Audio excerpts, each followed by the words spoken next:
আমরা হজ প্রসঙ্গে আলোচনা করতে চাই এবং আগামী জুন মাসে হজ অনুষ্ঠিত হবে।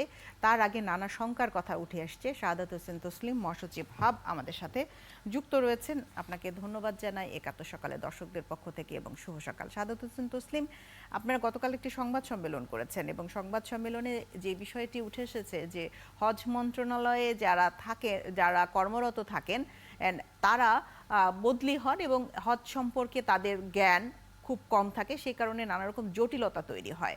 বিষয়টি আসলে কি? ধন্যবাদ আপনাকে। আমি আসলে সভাপতি হাব আর মহাসচিব ছিলাম এর আগে।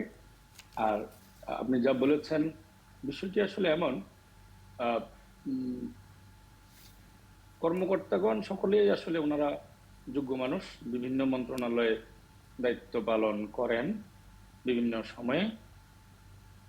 এবং আমি মনে করি তারা তাদের দায়িত্বটি সঠিকভাবে পালনের চেষ্টা করেন।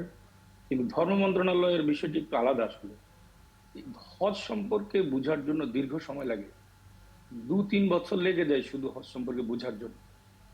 কিন্তু ধর্ম মন্ত্রণালয়ে যে কর্মকর্তাগণ আসেন তারা বিভিন্ন, এটাই স্বাভাবিক, সরকারের এই নিয়ম যে রাষ্ট্রেরও নিয়ম যে কর্মকর্তাগণ বিভিন্ন জায়গায় বদলি হন, তারা আসেন। এই ঈদে দেশ জুড়ে কেনাকাটার ফুর্তি হবে শুধু বিকাশে, সাথে ডিসকাউন্ট কুপন, ইনস্ট্যান্ট ক্যাশব্যাক।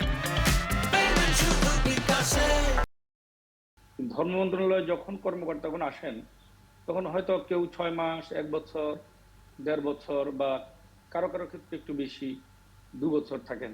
কিন্তু আসলে হজ সম্পর্কে বোঝার জন্যই 2-3 বছর, 4 বছর সময় লাগে। আমি আমি আমার কথা যদি বলি, আমি 2021 সাল থেকে 1 সাল থেকে হজের সাথে সংযুক্ত। 2001 সাল থেকে আজ অবধি এখনো মনে হয় প্রতিনিয়ত শিখছি হজ নিয়ে। অনেক নতুন নতুন বিষয় আসে, এগুলিও শিখছি। আগের ধারাবাহিক সে কাজগুলি, সে অভিজ্ঞতাটাও কাজে লাগাচ্ছি। তারপরেও আমাদের অনেক কিছু শিখতে হয়, অনেকভাবে আবার নিজেদেরকে আপডেট রাখতে হয়। আর আমি এই কথাটি এই জন্য বলছি যে সরকারের কাছেও আমার আবেদন, ধর্ম মন্ত্রণালয়ে আলাদা করে কর্মকর্তাদেরকে দীর্ঘদিন রাখা। এখানে দীর্ঘদিন থাকলে তারা হজ সম্পর্কে বুঝতে পারবেন এবং এ বিষয়ে নীতি নির্ধারণ করতে পারবেন। আর সেদিনকার সংবাদ সম্মেলনে যে বক্তব্যগুলি আমার ছিল সেটা হলো এবছরের হজ নিয়ে চ্যালেঞ্জ, যে চ্যালেঞ্জগুলি এবছরের হজ নিয়ে হচ্ছে এগুলি আমি ধর্ম মন্ত্রণালয়কে, কর্মকর্তাদেরকে আমি বহু আগেই, 3-4 মাস আগে বলেছিলাম। কিন্তু এই যে সবকিছুকে রুটিন ওয়ার্ক হিসেবে গ্রহণ করা, অন্যান্য মন্ত্রণালয় আপনি সে ধরেন সমাজ কল্যাণ মন্ত্রণালয় অথবা অন্য, আপনি যদি শিক্ষা মন্ত্রণালয়, পাওয়ার, আপনি ট্রান্সপোর্টেশন মিনিস্ট্রি, হাইওয়ে যেটাই ধরেন, সেখানে কোনো কোনো প্রজেক্ট, কোনো কোনো কর্ম 6 মাস পরে হবে। এখন আপনি একটা প্রজেক্ট গ্রহণ করেছেন, এটা 6 মাসের মধ্যে হওয়ার কথা 1 বছর পরে হবে, 2 বছর পরে হবে, বাস্তবায়নে দেরি হচ্ছে। খুব যে একটা সমস্যা হবে তা নয়। কিন্তু হজের বিষয়টি এমনই যে এটি প্রতি বছরই 9 জিলহজে হবে এবং তার আগে আগে কি কি কাজ করতে হবে সেগুলি আমাদের ধারাবাহিক। একটা হজ থেকে আরেকটা হজ পর্যন্ত একটা হজ ক্যালেন্ডার আছে, প্রত্যেকটা কাজের একটা ধারাবাহিকতা আছে। এর ধারাবাহিকতার প্রত্যেকটা মেনে মেনে কিন্তু কাজগুলি করতে হবে।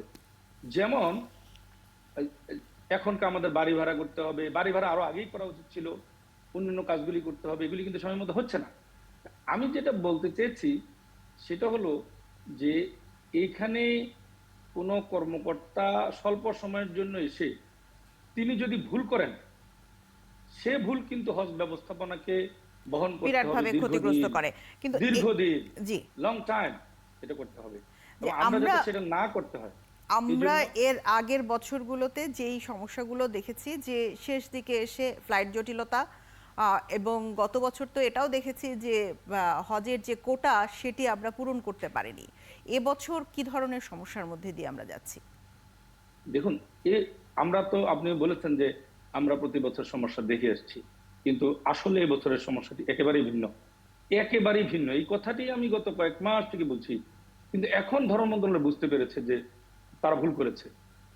যেমন এই বছরের পদ্ধতি হলো এজেন্সি প্রতি হাজির সংখ্যা বেশি, আবার সৌদি আরবে অর্থ প্রেরণ, আগে এজেন্সি তার অ্যাকাউন্ট থেকে, বাংলাদেশের অ্যাকাউন্ট থেকে সৌদি আরবে তার আইবিএন অ্যাকাউন্টে অর্থ স্থানান্তর করত, সৌদি আরবের সব পেমেন্ট কিন্তু অনলাইনে, কম্পিউটারে, ডিজিটাল সিস্টেমে এজেন্সি নিজে করে। তো এখান থেকে টাকা গেলে সৌদি আরবে তার আইবিএন অ্যাকাউন্টে গেলে তারপরে সেখান থেকে সে খরচ করতে পারবে।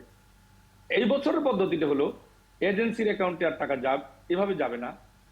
এজেন্সির জমা দিবে ধর্ম মন্ত্রণালয়ের অ্যাকাউন্টে বাংলাদেশে, বাংলাদেশের অ্যাকাউন্ট থেকে ধর্ম মন্ত্রণালয় তার সৌদি আরবের অ্যাকাউন্টে স্থানান্তর করবে। সৌদি আরবের অ্যাকাউন্ট থেকে আবারও এজেন্সির আইবিএন অ্যাকাউন্টে ধর্ম মন্ত্রণালয় এটা ডিস্ট্রিবিউট করতে হবে, ট্রান্সফার করতে হবে। তারপরে এজেন্সির অ্যাকাউন্টে গেলে এজেন্সি সেখান থেকে এই টাকা খরচ করে বাড়ি ভাড়া করবে, মোয়াল্লেম সিলেকশন করবে, মিনা রাফার অর্থ পেমেন্ট দিবে, খাবারের পেমেন্ট দিবে, গাড়ির পেমেন্ট ইত্যাদি। এবছরে এটা একটা। দ্বিতীয়ত হলো এই কাজগুলি করার জন্য এজেন্সিকে সৌদি আরবে যেতে হবে, না গিয়ে তো আর করতে পারবে না। ধর্ম মন্ত্রণালয় তাদের 4000 হাজির জন্য যে বাড়ি ভাড়া সেটাও সৌদি আরবে গিয়ে করেছে। বেসরকারি ব্যবস্থাপনায় প্রায় 80,000 হজ যাত্রী গাইড সহ 80,000 হজ যাত্রীর জন্য সৌদি আরবে যেতে হবে এজেন্সিগুলিকে। যাওয়ার জন্য যে ভিসা দরকার, এই ভিসাটি কিন্তু ধর্ম মন্ত্রণালয় এই ভিসার ব্যবস্থা করে। এটা একবারে সেই 2001 সালের হজ থেকে আজ অবধি। কিন্তু এই বছর এই ভিসাটা যে লাগবে, আজ থেকে 3 মাস আগে আমি মৌখিকভাবে বহুবার বলেছি, আমি জানি যে এগুলির রেকর্ডার আমি পত্র দিই। আপনার কথা শুনে তো মনে হচ্ছে যে এই কাজগুলোর পর্যায়ক্রমে যার প্রভাব পড়বে সাধারণ হাজিদের উপর, এবং পরবর্তীতে দেখা যাবে যে হজের আগে একটি তাড়াহুড়া তৈরি হয়ে গেছে, এরকমটা যেন না তাই না। হয়। আমি একটু লাস্ট লাইনটা বলতে চাই। আমাদেরকে শেষ করতে হবে। এবছর ভিসা ও এজেন্সিগুলি যাওয়ার জন্য এখনো ভিসা পায় নাই, এবং তাদের সৌদি আরবের অ্যাকাউন্টে এখনো টাকা ট্রান্সফার হয় নাই। বাংলাদেশ থেকে হয়েছে হজ মিনিস্ট্রির সৌদি আরবের অ্যাকাউন্টে, কিন্তু সেখান থেকে এজেন্সির অ্যাকাউন্টে এখনো টাকা ট্রান্সফার হয়নি, অর্থাৎ আমরা কিছুটা পিছিয়েই পড়েছি বলা যেতে পারে। শাহাদাত হোসেন তসলিম, আপনাকে অসংখ্য ধন্যবাদ আমাদের সাথে যুক্ত হওয়ার জন্য।